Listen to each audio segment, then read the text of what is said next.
Zootopia? No, it's Funtopia! 안녕하세요. 펀한 나라 제니퍼의 펀토피아에 오신 여러분을 열렬히 환영합니다. 일상이 지친 여러분, 펀토피아에 오셔서 제니퍼와 즐거운 이야기로 재충전하시기를 바랄게요. 1954년 2월 미국 서부에서 일본에 도착하려면 적어도 한 비행기로 20시간 이상이 걸렸어요. 하지만 이것을 개의치 않고 일본으로 신혼여행을 온 스타 커플이 있었습니다. 오히려 은밀하게 허니문을 보내고 싶었던 이 스타 부부에게는 남들이 쫓아오기 어려울 만큼의 이 멀리 떨어진 일본은 최고의 여행지라고 할 수 있었죠. 신랑인 조 디마지오는 수차례 MVP에 올랐던 그 메이저리거의 대스타였어요. 지금까지도 불멸로 남아있는 56게임 연속의 안타를 1941년에 기록했던 그런 메이저리거였습니다. 그런 그는 신부 앞에서는 명함도 못 내밀 정도였다는 것. 왜냐고요? 이 신부는 이 신랑보다 훨씬 유명했던 전 세계 남자들의 로망인 바로 그 마릴린 먼로였습니다. 뭐 설명이 더 필요 없는 배우죠. 그녀는 결혼 직전인 1953년에 제작된 영화 나이아가라에 출연해서 선풍적인 인기를 끌면서 군인들에게 최고의 헬멧걸, 그러니까 이게 뭐냐면 방탄모에 사진을 붙이고 다닌다고 해서 헬멧걸이라고 한대요.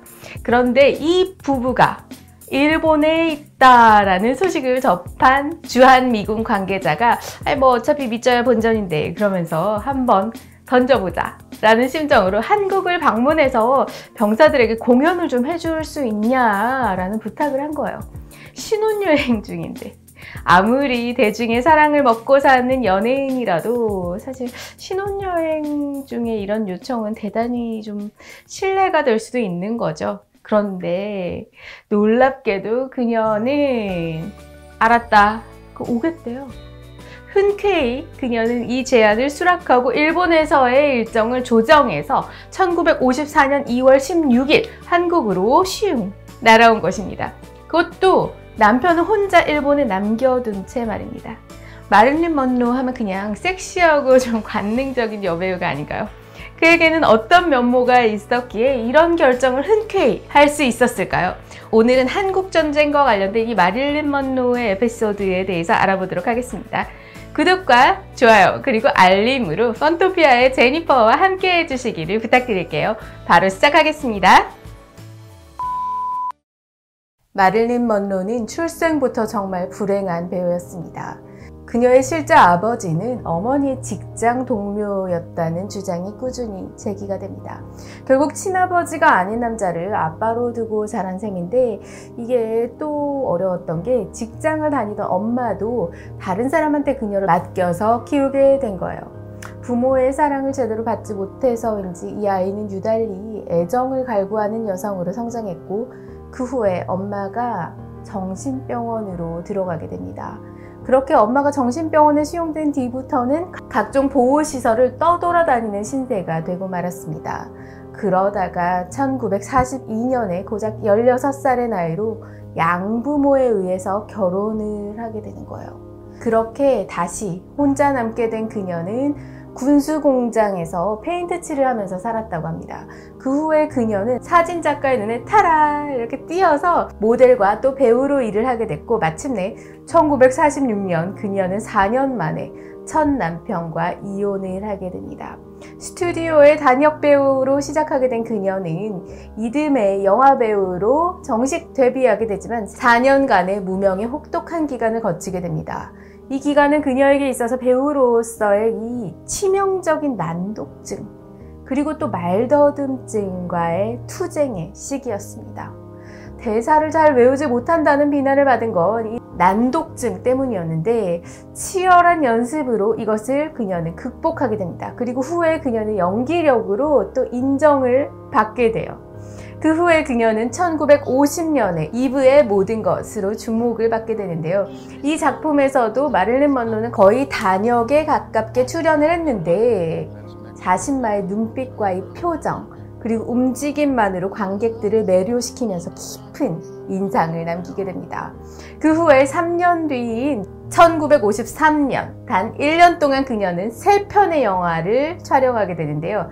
신사는 금발을 좋아한다, 그리고 백만장자와 결혼하는 법, 그리고 나이아가라가 그것입니다. 이 작품들을 통해서 그녀는 유명한 금발 백치미와 섹시 여배우로서 확고하게 자리를 잡게 되는 것입니다.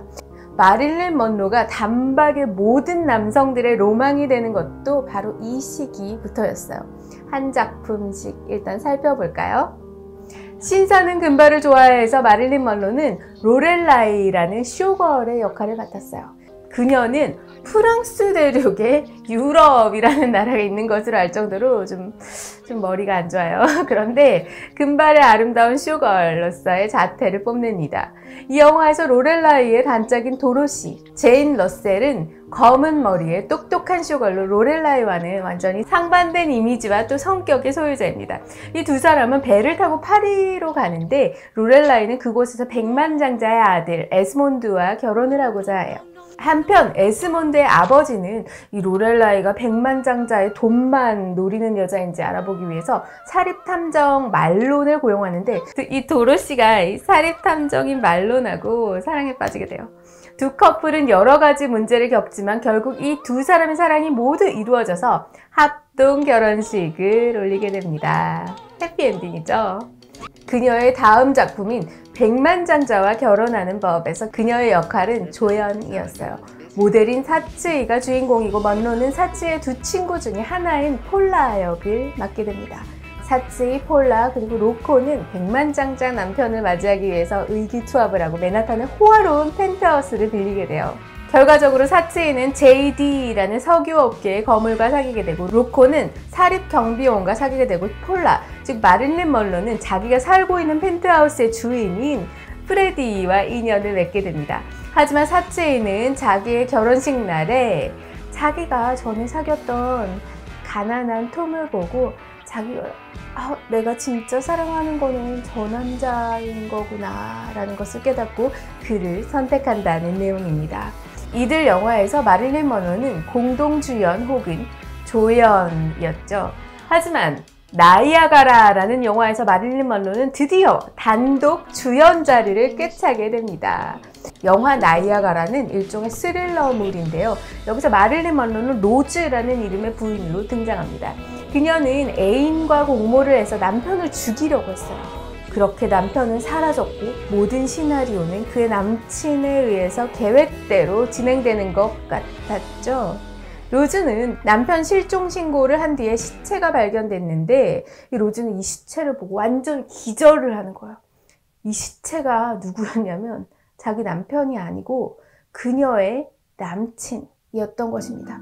그리고 모든 음모를 눈치챘던 남편에 의해서 이 로즈도 이제 나이아가라 폭포의 종탑에서 살해당하게 됩니다. 이 영화는 작품성이 훌륭한 것이 결코 아닌 먼로의 신화를 알리는 그 역할을 했던 것입니다. 이 영화를 본 대부분의 사람들의 인상 속에는 마릴린 먼로만 있을 뿐이었으니까요. 이 영화에서 그녀는 너무나도 치명적인 매력을 막 발산하고 말았어요. 사실상 악녀라도 미워할 수 없는 이 마릴린 먼로 특유의 눈빛과 또 표정, 그리고 움직임, 말투는 소위 말하는 그런 연기력이라는 단어로는 절대 설명할 수 없는 그 무엇? 이라고 할 수 있을 것입니다. 여배우가 영화 외적인 매력으로 지나치게 매력적이면 그 영화가 죽게 되죠. 돌려 말하면 이 영화는 마릴린 먼로로 인해서 죽은 영화라고 할 수 있을 것입니다. 여하튼 이 영화를 통해서 헐리우드의 슈퍼스타로 입지를 탄탄히 했던 그 마릴린 먼로가 유엔군의 위로차 한국에 오기로 결심을 한 것입니다. 마릴린 먼로의 남편인 디마지오는 자존심이 되게 셌다고 해요. 그는 미국의 요청에 굉장히 섭섭함을 느꼈다고 해요. 그래서 여담으로 처음에 제안을 받았을 때 디마지오가 지금 우리는 신혼여행 중이다 라면서 단박에 거절을 했다고 해요. 그러나 미군 담당자가 당신이 아니라 당신 부인한테 드리는 요청입니다 라고 답변을 하니까 이 디마지오가 뭐라고? 크게 당황했다고 해요. 이때부터 이 부부의 틈이 벌어져서 결국은 1년도 살지 못하고 그해 10월 이들 부부는 이혼을 하게 됩니다. 당시에 우리나라는 휴전한 지 불과 6개월밖에 되지가 않아서 상당히 좀 어수선하던 시기였습니다. 전선에서는 막 수시로 총격이 막 오가고 지리산과 같은 후방에서도 공비들이 준동했던 그런 준전시 상태였어요. 3년간의 전쟁으로 사회의 기반 시설은 완전히 파괴가 돼서 머물 곳조차도 변변치가 않았던 때였거든요. 그런데 이러한 곳을 그녀 마릴린 먼로가 망설임 없이 찾아왔던 것입니다. 당시의 한국은 지금의 소말리아보다도 더 열악하게 생각되던 곳이었어요. 전선이 아직도 어수선한 이곳에 세계 톱 배우가 자신의 신혼여행 기간임에도 불구하고 주저없이 방문했다는 게 몇 가지가 엮인 것인가요? 누구보다 이러한 사정을 잘 알던 미군은 장군, 병사할 것 없이 여의도 공항에서부터 그녀를 엄청나게 환영하는 거예요. 이에 보답하기 위해서 그녀는 나흘 동안 전국에 산지한 기지들을 찾아다니면서 10회에 걸쳐서 공연을 하게 됩니다. 여기 그녀의 복장을 한번 보세요. 먼로만 보시면 여름 같죠? 그런데 그때는 여전히 매서운 칼바람이 몰아치는 엄동설안의 야외였는데도 이렇게 가벼운 옷차림으로 성심성의껏 노래를 부르고도 춤을 추게 됩니다. 급조가설된 이 무대는 엉성하죠. 그리고 변변한 탈의실도 없어서 천으로 이렇게 가리고 옷을 갈아입었는데 그녀는 어떠한 불평도 하지 않았습니다. 그녀는 공연뿐만 아니라 배식, 부상병 위문 같은 봉사활동에도 적극적이었던 거예요. 그녀 스스로가 원해서 찾아가려는 곳이 하도 많다 보니까 이 주한미군이 전용 헬리콥터를 제공했을 정도였어요. 훗날 공연 중에 눈이 내렸는데도 불구하고 아주 따뜻하게 느꼈다라고 회상했을 만큼 그녀에게 한국에서의 4일은 상당히 인상적이었습니다. 이게 물론 그녀가 따뜻하다고 했던 것이 한국에 대한 인상이 좋았다라기보다는 열악한 환경에서 근무 중인 미군들이 보여준 엄청난 환영에 대한 감사의 표현이었던 것입니다. 한국을 방문했던 바로 다음 해 먼로의 또 다른 기념비적인 영화인 7년 만의 외출이 개봉됩니다. 이 영화에서 뉴욕 지하철역의 송풍구 바람에 이렇게 날려서 올라가는 치마를 손으로 누르는 장면은 영화사에 길이 남는 명장면으로 남게 되었죠. 너무 예뻐요. 이 덕분에 마를린은 세계 최고의 섹시 스타로 떠올랐지만 그녀에게 씻을 수 없는 상처를 주기도 했습니다. 이 영화 촬영이 계기가 돼서 그녀는 1년째 못 되어서 사랑했던 남편 조 디마지오와 이혼을 하게 됐거든요. 이 장면의 촬영 장소와 또 시간이 공개되는 바람에 한밤중에도 현장에는 남성 팬이 이렇게 둘러싸이는 거야. 한 1,500여 명, 그리고 사진기자 100여 명 정도가 몰렸었어요. 먼로의 치마가 올라가는 14테이크를 찍을 때마다 구경꾼들은 막 환호하는 거예요. 속옷이 노출되면 함성은 더 커졌고 빌리 와일더 감독은 마를린의 다리 사이로 점점 포커스를 옮겨간 거예요. 이것을 지켜보던 먼로의 남편이자 또 유명한 야구 선수였던 조 디마지오는 화를 내면서 결국 자리를 떴고 결국 이 둘은 이 장면 때문에 파경을 맞이하게 됩니다. 안타깝죠. 많은 사람들은 그녀를 단순히 섹시 여배우 정도로만 알고 있죠. 먼로는 조 디마지오, 작가 아서 밀러, 가수 겸 배우 프랑크 시나트라, 정치가 존 F 케네디 등 당대 최고의 남성들과 결혼을 하거나 아니면 또 교제를 했습니다. 이것은 아마도 그녀의 어린 시절의 애정 결핍이 사랑을 좀 갈망하는 성격을 낳지 않았나 하는 생각을 하게 하는데요. 하지만 그녀는 늘 당당한 모습을 유지했습니다. 마를린, 열정과 패러독스의 저자인 로이스 배너는 먼로의 송풍구 촬영씬에서 그녀는 자신을 동경하는 남성들과 헐리우드의 이 시선을 즐기면서 촬영장을 장악했다고 기술했어요. 시선을 즐긴다. 그녀가 남겼던 몇몇 어록들은 그녀의 인생을 바라보는 자세를 드러냅니다. 두 얼굴을 가질 거라면 적어도 그것들 중 하나는 아름답게 만들어라. 나는 사람들이 나를 마음대로 생각하도록 그냥 내버려둬요. 그들이 내 행동에 신경을 쓴다면 이미 그들보다 내가 우월하다는 의미일 테니까요. 이를 통해서 마릴린 먼로는 자신의 인생을 주도적으로 개척했던 인물이었다는 것을 알 수 있습니다. 그리고 우리는 무엇보다도 신혼여행 중임에도 불구하고 주저하지 않고 전쟁 직후에 한국에 위문 공연 오기를 결정했던 그녀의 모습에서 그녀는 진심으로 봉사할 줄 아는 유명인의 자세, 즉 노블레스 오블리주를 실천했던 인물이었던 것을 알 수 있습니다. 이러한 그녀를 진정 만인의 연인이라고 부를 수 있지 않을까요? 지금까지 펀토피아의 제니퍼였습니다. 여러분 영상이 재미있거나 유익했다면 아래쪽에 있는 좋아요 그리고 구독 꼭 부탁드릴게요. 알림까지 해주시면 완벽합니다. 제니퍼의 펀토피아는 여러분의 의견으로 컨텐츠를 제작하고 있습니다.